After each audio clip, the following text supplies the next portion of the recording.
വിധിയേക്കാളേറെ അഭിപ്രായങ്ങളാണ് ജനാധിപത്യത്തിന്റെ നെടുംതുണായി കോടതികളിൽ നിന്നും പുറത്തുവരുന്നതെന്ന് പന്ന്യം രവീന്ദ്രൻ. തൃക്കരിപ്പൂർ പ്രസ് ഫോറം ഏർപ്പെടുത്തിയ സംസ്ഥാന മാധ്യമ അവാർഡുകൾ വിതരണം ചെയ്ത് സംസാരിക്കുകയായിരുന്നു അദ്ദേഹം. സാമൂഹിക മാധ്യമങ്ങൾ തെറ്റായ വിവരങ്ങളാണ് പലപ്പോഴും പ്രചരിപ്പിക്കുന്നതെന്നും അദ്ദേഹം കൂട്ടിച്ചേർത്തു. ജനാധിപത്യത്തിന്റെ നെടുംതൂണുകളായ കോടതികളിൽ നിന്ന് വിധികളല്ല, പലപ്പോഴും അഭിപ്രായങ്ങളാണ് പുറത്തുവരുന്നത്. സാമൂഹ്യ മാധ്യമങ്ങൾ തെറ്റായ വിവരങ്ങൾ പലപ്പോഴും പ്രചരിപ്പിക്കുകയാണ്. വാർത്തകൾക്ക് അടിസ്ഥാനം വേണമെന്നും പന്ന്യം രവീന്ദ്രൻ പറഞ്ഞു.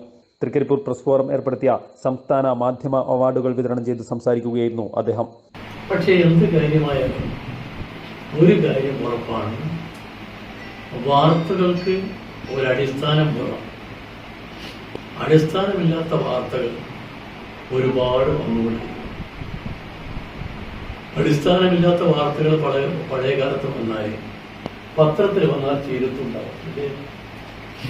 ഇപ്പം തീരത്തില്ല, ഇപ്പം തരത്തേ ഉള്ളൂ. തിരുത്ത് എന്ന വാക്ക് ഇപ്പം പത്രപ്രവർത്തകർ ഒഴിവാക്കിയിട്ടുണ്ട്. അങ്ങനെ ഒരു അവസ്ഥ വരുന്നത് ദോഷകരമാണ്. ഒരുപാട് ദോഷം. ടി.വി. ചവണിയൻ സ്മാരക അച്ചടി മാധ്യമ പുരസ്കാരം ദേശാഭിമാനി കൊച്ചി ലേഖിക എസ്. ശ്രീലക്ഷ്മിക്കും, കെ. കുഞ്ഞിക്കണ്ണൻ മാസ്റ്റർ സ്മാരക ദൃശ്യമാധ്യമ പുരസ്കാരം ന്യൂസ് മലയാളം 24/7 വയനാട് റിപ്പോർട്ടർ രതീഷ് വാസുദേവനും ഏറ്റുവാങ്ങി. Press forum president Urmees Trikaripur അധ്യക്ഷത വഹിച്ചു. അവാർഡ് ജേതാക്കളെ രാഘവൻ മാണിയാട്ട് പരിചയപ്പെടുത്തി.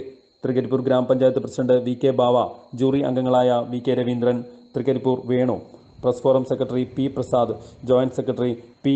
Mahmood, treasurer K. V. Sudhakaran തുടങ്ങിയവർ സംസാരിച്ചു. News bureau, Payyanur.